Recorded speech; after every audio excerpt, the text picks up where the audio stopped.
really taking my time. I've had no big noises. Looking at all the, well, small signals, thought there'd be nothing, and then here is the reward for going very low, very slow. Look at that. I'll show you what's the, you know, little buttony stuff later, but look at that. It's probably an Eddie penny. We'll have a look. Would you look at that?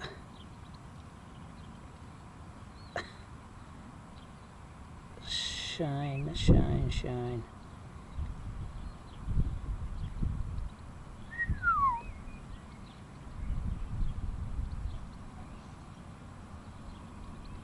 Cracker. So that was a 16 deep signal. Kept its shape quite well. Musket ball, obviously. There's the two halves you can see.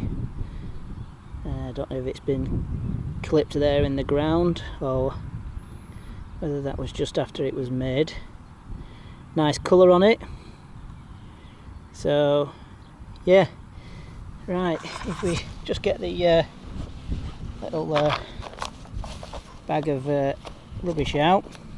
So I've been going really slow over a field that I've managed to winkle out 11 hammered coins, believe it or not. So there's that. That was a deep signal, 7. That was sharp.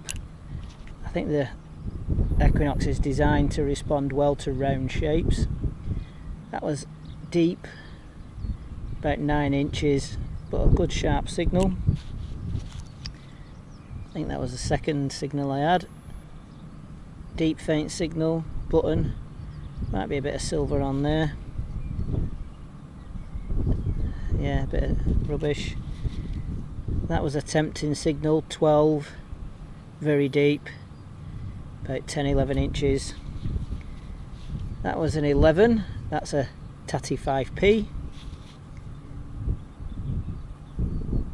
Yep, button. Yeah, that was a loud signal, right near where I found Elizabeth shilling. So you start thinking, could it be? But no. Right.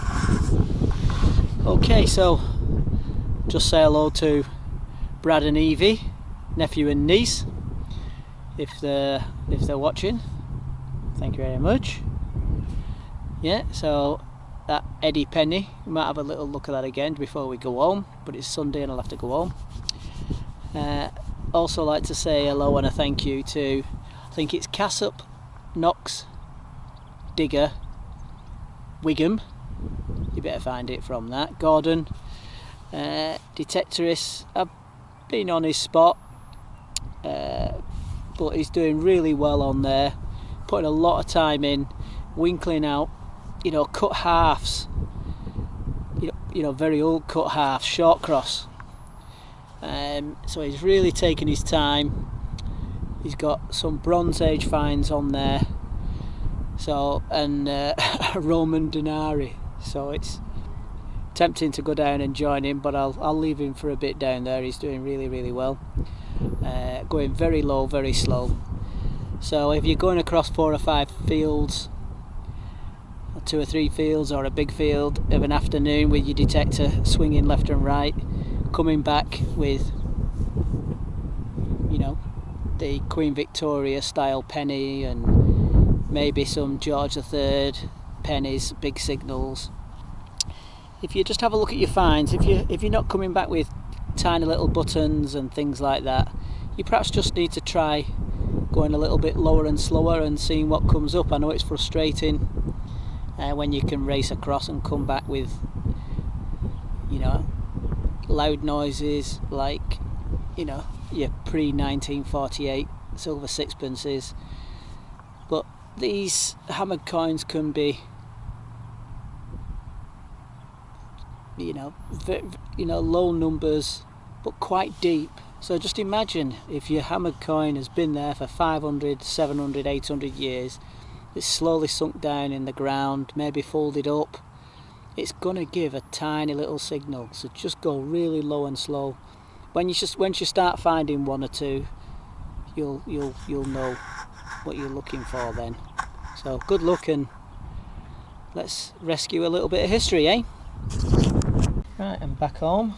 Just had a little wash in a bit of rainwater, and there we are with definitely the find of the day.